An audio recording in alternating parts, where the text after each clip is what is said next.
गानों के अनजाने अफसाने एपिसोड नंबर 7। आवाज की दुनिया के दोस्तों, आपने जिस तरह गानों के अनजाने अफसाने का स्वागत किया है, उसके लिए दिल से शुक्रिया। दोस्तों, ये सिर्फ गाने ही नहीं, इतिहास के मील के पत्थर हैं। इन्हें लाइक, सब्सक्राइब और शेयर जरूर करें ताकि ये विस्मृति के गर्त में न चले जाएं। आज प्रस्तुत है 7वां अफसाना। प्रोड्यूसर डायरेक्टर लेक टंडन का ड्रीम प्रोजेक्ट था फिल्म आम्रपाली 1966। बंबई के प्रसिद्ध रिकॉर्डिंग स्टूडियो फेमस तारदेव में लेक टंडन के साथ शंकर जयकिशन और शैलेंद्र मौजूद थे। शंकर जयकिशन के 100 पीस ऑर्केस्ट्रा के गाने के लिए संगीत का पूर्वाभ्यास किया गया। सब कुछ ठीक था। अचानक रिकॉर्डिंग स्टूडियो में फोन बज उठा। राज कपूर लाइन पर थे। उन्होंने शंकर जी से कहा कि वो गीत सुनना चाहते हैं जो कविराज ने लिखा है और जिसकी रिकॉर्डिंग होने जा रही है। शंकर ने फोन पर उन्हें वो गीत सुनवाया जिसके बोल थे, काटे न कटे रहना। गाना खत्म होते ही राज कपूर ने शंकर से कहा, फोन लेख को सौंप दो। जैसे ही लेक टंडन ने राज कपूर से बात की, सबने देखा कि लेक टंडन जी के चेहरे पर हवाइयां उड़ रही थीं। जब उनसे पूछा गया कि मामला क्या है, लेक टंडन ने बताया कि राज कपूर ये गाना फिल्म मेरा नाम जोकर के लिए चाहते हैं। लेक टंडन चूंकि राज कपूर के सहायक थे, शंकर जयकिशन और शैलेंद्र राज कपूर की खोज थे, अतः ना का तो सवाल ही नहीं उठता था। कोई रास्ता नजर नहीं आ रहा था। क्या किया जाए? क्या किया जाए कि तलवार सर पर लटक रही थी। सारी तैयारी, सारी मेहनत चौपट हो रही थी। इसी बीच रिकॉर्डिंग के लिए लता मंगेशकर जी पहुंच चुकी थीं। सब सोच में थे कि अब क्या होगा। लता जी सारा मामला जानकर एक पल के लिए चुप रहीं।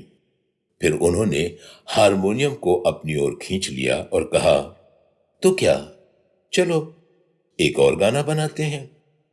कुछ ही मिनटों में शंकर जयकिशन और लता जी ने मिलकर एक धुन तैयार की और शैलेंद्र जी ने मुखड़ा लिखा, जाओ रे जोगी तुम जाओ रे।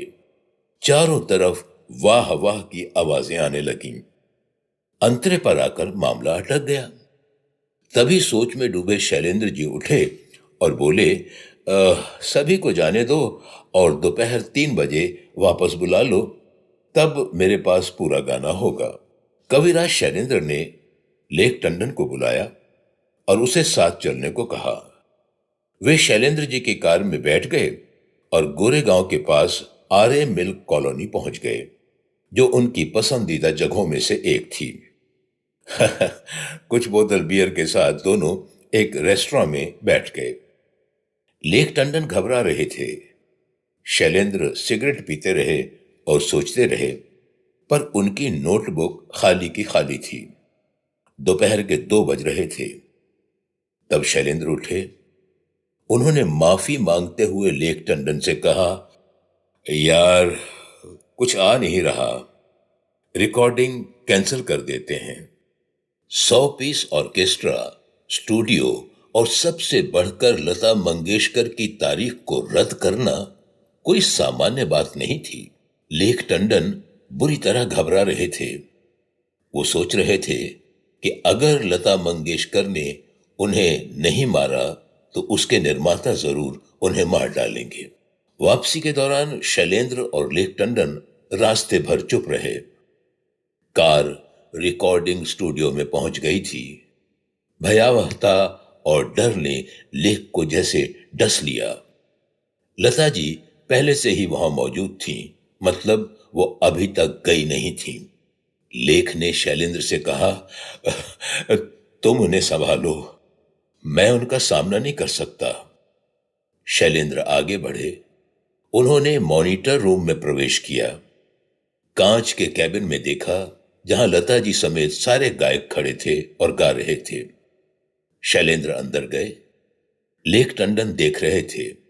उन्होंने लता जी और शैलेंद्र को बातचीत करते देखा। केबिन साउंड प्रूफ होने के कारण लेक को कुछ सुनाई नहीं दे रहा था। उसने चुपचाप गायक के माइक्रोफोन को ऑन कर दिया। उसने जो सुना वो वाकई हैरान रह गया। शैलेंद्र जल्दी जल्दी कुछ लिख रहे थे। उन्होंने जो लिखा वो लता जी को सौंप दिया और बाहर चले गए। शैलेंद्र ने जो लिखा था वो लाजवाब था। लिरिक्स यूं थे, जाओ रे जोगी तुम जाओ रे, ये है प्रेम की नगरी, यहां प्रेम ही है पूजा। प्रेम के पीड़ा सच्चा सुख है, प्रेम बिना ये जीवन दुख है। जाओ रे जोगी तुम जाओ रे, ये है प्रेमियों की नगरी, यहां प्रेम ही है पूजा। जीवन से कैसा छुटकारा, ये नदिया के साथ किनारा। जाओ रे जोगी तुम जाओ रे, ये है प्रेमियों की नगरी। ज्ञान की तो है सीमा ज्ञानी, गागर में सागर का पानी। ज्ञान की तो है सीमा ज्ञानी, गागर में सागर का पानी।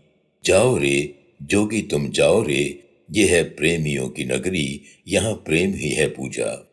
और ये रहा यूट्यूब का लिंक, इसे सुनिए और एंजॉय कीजिए।